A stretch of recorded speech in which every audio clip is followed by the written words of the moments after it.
Bismillahirrahmanirrahim. Assalamualaikum warahmatullahi wabarakatuh.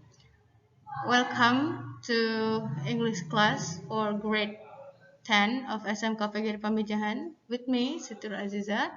And good morning for all the graders of grade 10. How are you today? I hope you are all doing fine, happy, healthy as always, inshallah. So,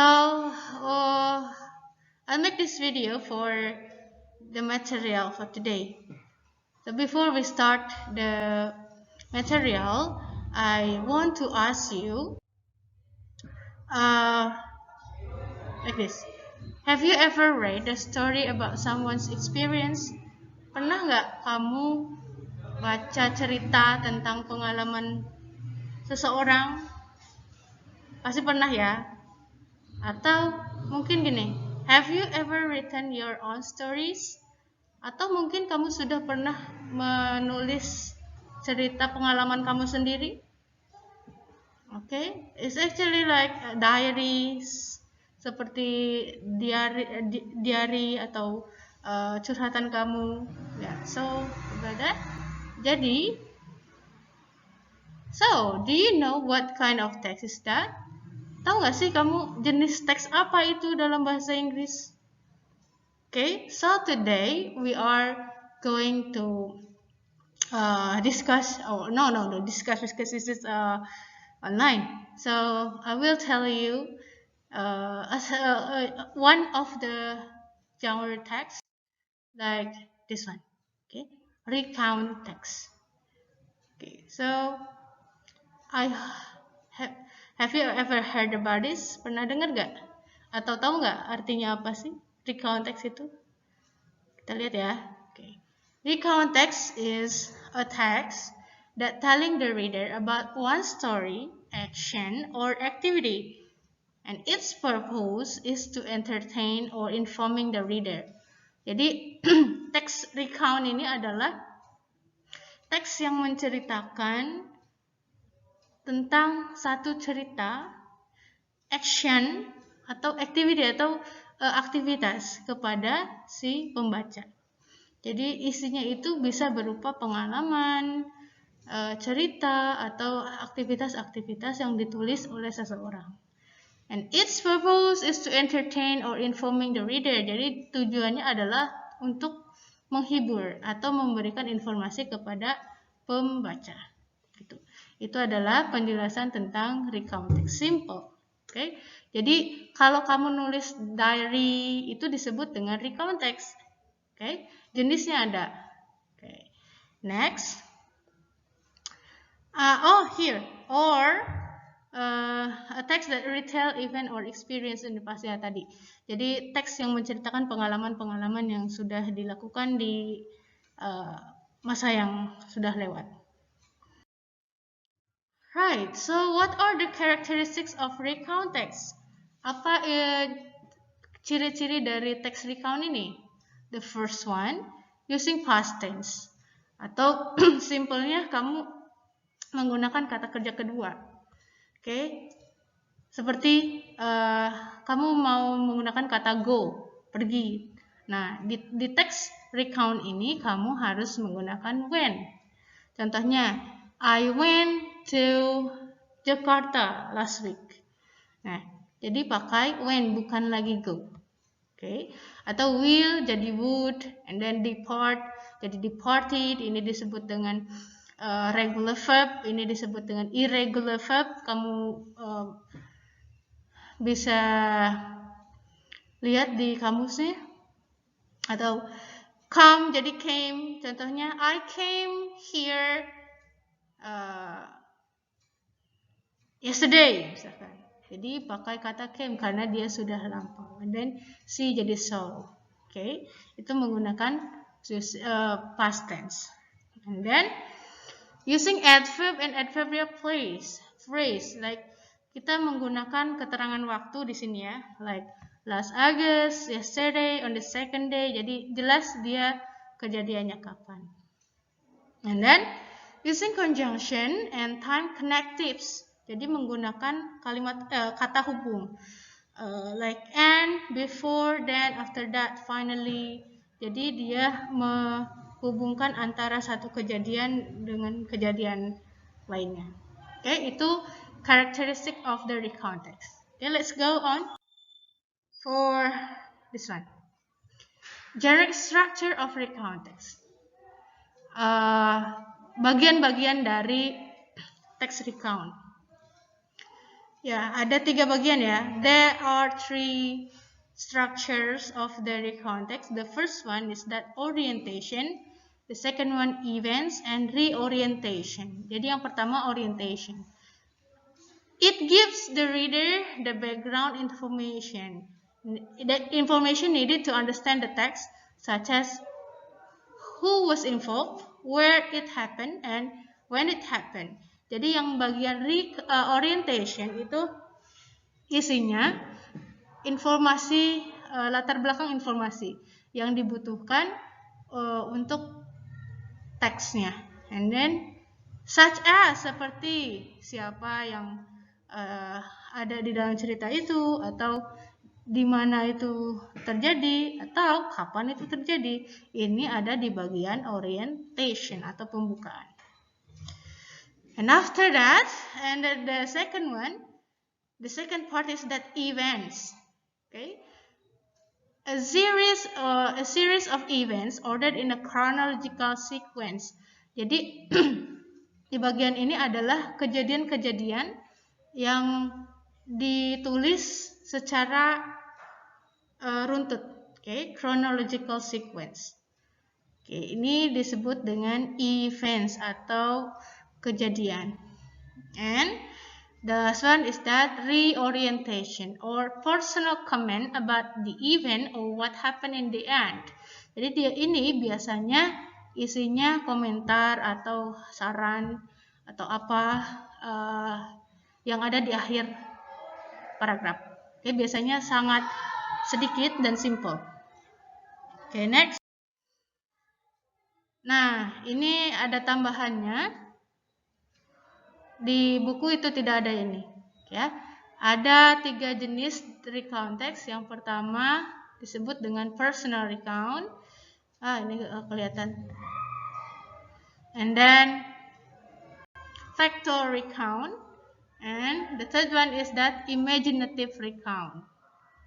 Apa itu personal recount? Personal recount is that a text that retell an event that writer was personally involved. Jadi yang personal, dari kata personal atau pribadi. Jadi cerita teks ini itu pembacanya ada di dalam cerita itu, atau penulisnya itu ada di dalam cerita itu, atau disebut dengan personal recount. Like diary itu disebut dengan personal recount. And then factual recount.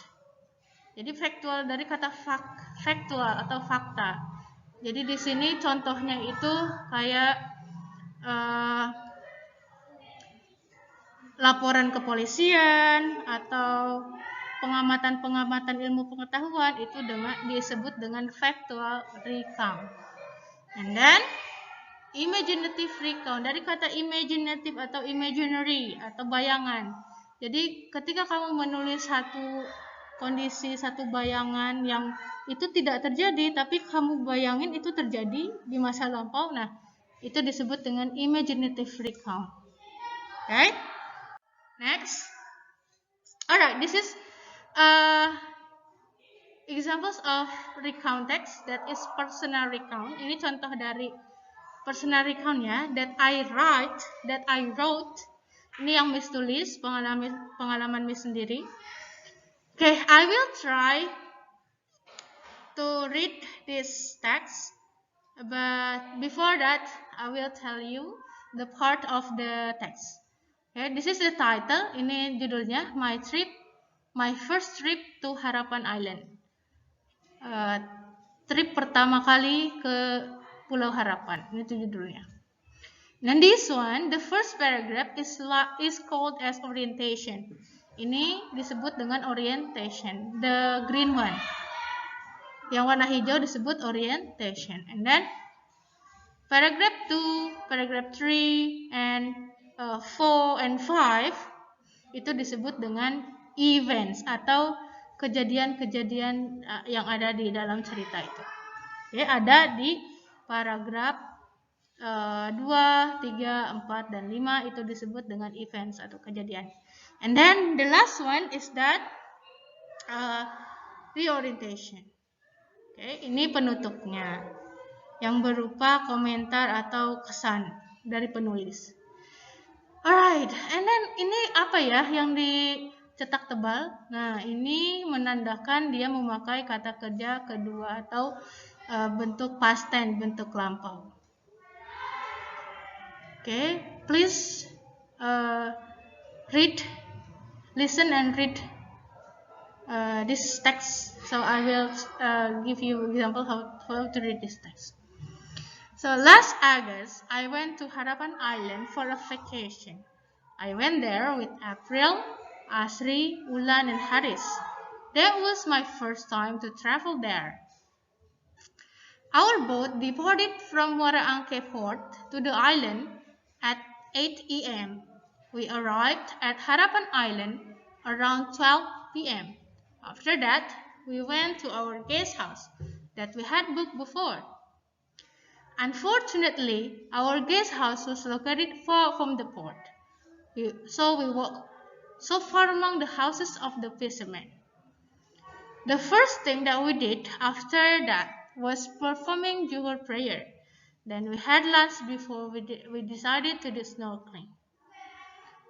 When we went snorkeling, our guide brought us to the sea far enough from our guest house by boat. We did snorkeling there. The water was very clear. We could see groups of tiny fishes and beautiful coral under the sea. After we did snorkeling for approximately 2 hours, we did hopping to Dolphin Island. We really enjoyed the beautiful white sand beaches while having some snacks. After that, we didn't return directly to our guest house. We took some walks around the fort side, enjoying sunset and special snacks of the island. We ended up the first day by having dinner provided by our guest house and had a fancy barbecue, but I chose to call it a day by sleeping.